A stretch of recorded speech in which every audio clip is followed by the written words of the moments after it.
but you're interacting with the fans through the website, Marillion.com. Yeah. They can contact the band, the downloads of tons of music. Racket Records is you guys.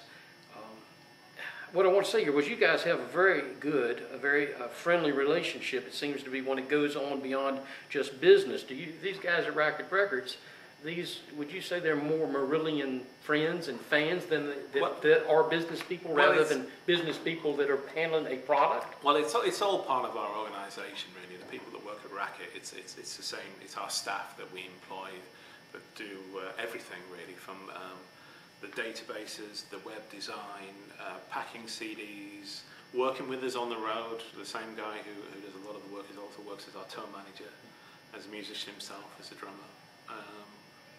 So yeah, it's like a little cottage industry, you know, that people do several jobs, wear several hats. And a lot of these guys, I guess, have been there in your employ for many years. Yeah, a lot of them have, yeah. That's awesome. And I mean, it really shows. Watching the Somewhere in London DVD that Steve Hogarth sent me, by the way, it's clear that you guys like what you're doing. You like the music you're playing. You like playing with each other. You love the fans. The fans adore you. Yeah. It's just great. You guys even have a Guinness Book of World Record. You hold the record for having recorded Friday night of a Marillion Weekend in 2003 and having it available for sale on DVD on the Sunday 2 days later. Yeah, that was pretty intense, as you can imagine, really, because there's no time to fix anything. Even the mix is kind of going straight down live. So yeah, it was great. It was a great weekend. And that's awesome. I don't mean to jump around, but you guys that watch the Wally Show know what it's like, okay? So don't give me a hard time, you know, or whatever. I liked a lot of the early Genesis stuff, and I'm sure I heard Kaylee back then, and I probably thought it was Genesis. And that was y'all's first really big hit, probably the biggest hit overall, but there've been a lot of kids named Kaylee. We had two Kayleys here at the Guitar Clinic today. There's literally tens of thousands of Kayleys around the world.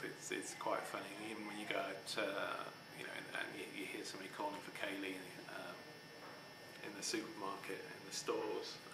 Yeah, they're everywhere. I think the amazing Steve Hogarth on bass, as he says, and of course, luckily Pete was there to turn the other volume knob up. The bass sounded good, and then when he turned it up, it was really, that might be too powerful a guitar for Mr. Hogarth. But I believe that he thinks very highly of your guitar playing, because he said on the solo on Easter, said that Steve improvised the guitar solo just the way it is on the record, totally inspired. Fortunately, I had a cassette recorder running. I think there aren't many guitar solos in rock that can touch it. That's a pretty high compliment from someone I think is an excellent musician. Yeah, I mean, the solo at the end of This Strange Engine, again, is something that was just improvised and just recorded. That's probably one of my favourite solos. I don't know where it comes from, it just comes. It's great. Very inspired listening to you here at the Guitar Clinic today. It answered a lot of questions, and we were able to ask you more questions, and I probably should have taped all of that. It was great. I got to ask you this about the Somewhere in London show that I have on DVD that Mr. Hogarth sent me. There are two songs on the second disc. There's Sugar Mice and Moe's Toys. And at the beginning of both songs, when Mr. Hogarth, I have to say it because they're both named Steve, okay? And he announces a song, and you have the wrong guitar. Now, is he picking on you? Is he fretting you a little bit, or? No, we have a set list, and on the last couple of tours, it's just like a guide. You know, it's not that strict. Mm-hmm. So yeah, sometimes we're supposed to be playing one song, and he'll announce another song. So, and if I've got the wrong guitar on, I have to swap, or sometimes I have to put a capo on or take it off, or yeah. He seemed to enjoy it. Yeah. He seemed to enjoy it. You know, we can wait. Yeah. And I also want to know how often. Does it happen often? Sometimes. It depends on the audience. It depends on how it's going that night.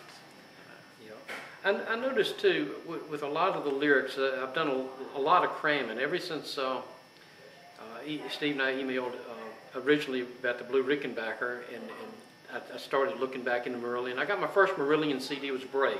Right. I was buying, selling CDs at my guitar store in Lynchburg, and someone brought that in. It was probably within 4 or 5 months of the CD coming out. Right. I loved it the moment I heard it, and it is just a great CD. I forgot what I was going to say.